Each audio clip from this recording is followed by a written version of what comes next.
দর্শক, আমরা এই মুহূর্তে আছি ঢাকা মেডিকেল কলেজ হাসপাতালের জরুরি বিভাগের সামনে এবং জানেন আজকে এখানে বেশ উত্তেজনা তৈরি হয়েছে, উত্তপ্ত একটি পরিস্থিতি সৃষ্টি হয়েছে। ঢাকা বিশ্ববিদ্যালয়ের শিক্ষার্থীদের সাথে চিকিৎসকদের সংঘর্ষের ঘটনায় এবং হাতাহাতির ঘটনায় জরুরি বিভাগের যে সেবা সেটি কিন্তু বন্ধ রয়েছে এবং নিশ্চয়ই দেখতে পাচ্ছেন বিপুল সংখ্যক আইনশৃঙ্খলা বাহিনীর সদস্য, পুলিশ এবং আনসার সহ অন্যান্য বাহিনীর সদস্যরা এখানে কিন্তু অবস্থান নিয়েছেন এবং যে কোনো পরিস্থিতি নিয়ন্ত্রণে রাখার জন্য তারা চেষ্টা চালিয়ে যাচ্ছেন।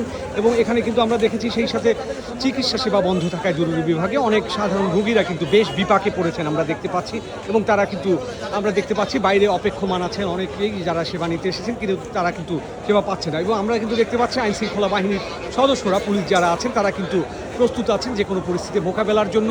এবং সার্বিক যে পরিস্থিতি দাঁড়িয়েছে, যে সংঘর্ষ এবং হাতাহাতির যে ঘটনা এবং তুমুল যে উত্তেজনা সৃষ্টি হয়েছিল ঢাকা মেডিকেল কলেজ হাসপাতালে, সেটি কিন্তু কিছুটা হলেও নিয়ন্ত্রণে এসেছে।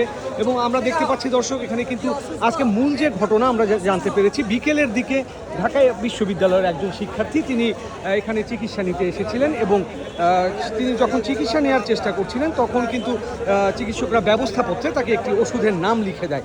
এবং আমরা যতদূর জানতে পেরেছি যে সানিম নামের ঢাকা বিশ্ববিদ্যালয়ের 21 হলের শিক্ষার্থী, তিনি এখানে চিকিৎসা নিতে আসার পরে তিনি কিন্তু এখানে ডাক্তাররা তাকে একটি ওষুধের নাম লিখে দেন এবং বাইরে থেকে সেটা কিনে নেওয়ার কথা বলা হয়।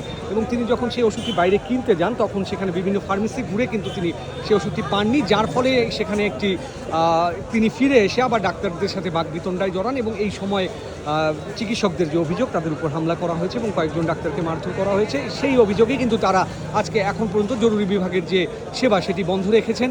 এবং আমরা কিন্তু দেখতে পাচ্ছি এখন পর্যন্ত বিকেল থেকে এখন পর্যন্ত জরুরি বিভাগের সমস্ত সেবা বন্ধ আছে এবং যার ফলে কিন্তু ব্যাপক নাগরিক দুর্ভোগ এবং রোগীদের ভোগান্তি তৈরি হয়েছে।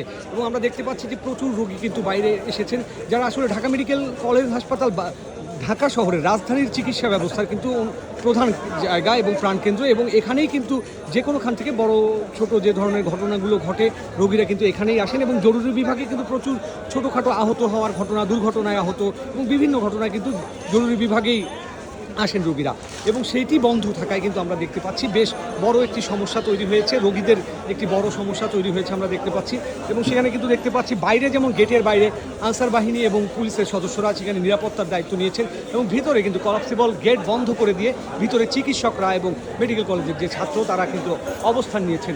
এবং সব কিছু মিলে আমরা কিন্তু দেখতে পাচ্ছি যে সব মিলে পরিস্থিতি এখনও উত্তপ্ত এবং একপাশে ঢাকা বিশ্ববিদ্যালয়ের যে ছাত্র তারা কিছুটা দূরে সরে গেলেও এখনও কিন্তু চিকিৎসকরা আছেন এবং তারা কথা বলছেন।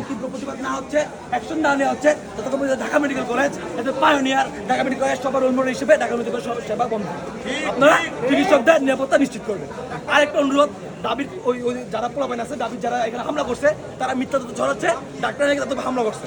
ভাই এখানে ডাক্তার ছিল 2 জন, প্রথমে আমাদের 2 জন চিকিৎসক এখানে কর্তব্য ছিল, তাদের উপর তারা 15 পিছনে হামলা করছে। 2 জন ডাক্তার অবশ্যই 15 জনের উপর হামলা করবে না। আর ডাক্তার হামলা করে এমন তো কোনো নিউজ তো আপনি অন্য কোনো রোগীতে শুনেন নাই। তারা নিজেরা হামলা করছে, নিজেরা এখন মিথ্যা নিউজ ছড়াচ্ছে। কি নিউজ ছড়াচ্ছে? ডাক্তার নাকি তাদের উপর হামলা করছে। তারা কি দেখাচ্ছে? তারা মুখে একটা পিম্পল দেখাচ্ছে, তারা হাতে একটা দাগ দেখাচ্ছে। দেখেন, আপনি দেখেন, এইসব দেখে তারা বলে তাদের উপর হামলা করছে। পুরোপুরি ভিত্তির একটা নিউজ আমরা কিন্তু দেখাইছি, তারা কিভাবে আমাদের দেখেন তা কিভাবে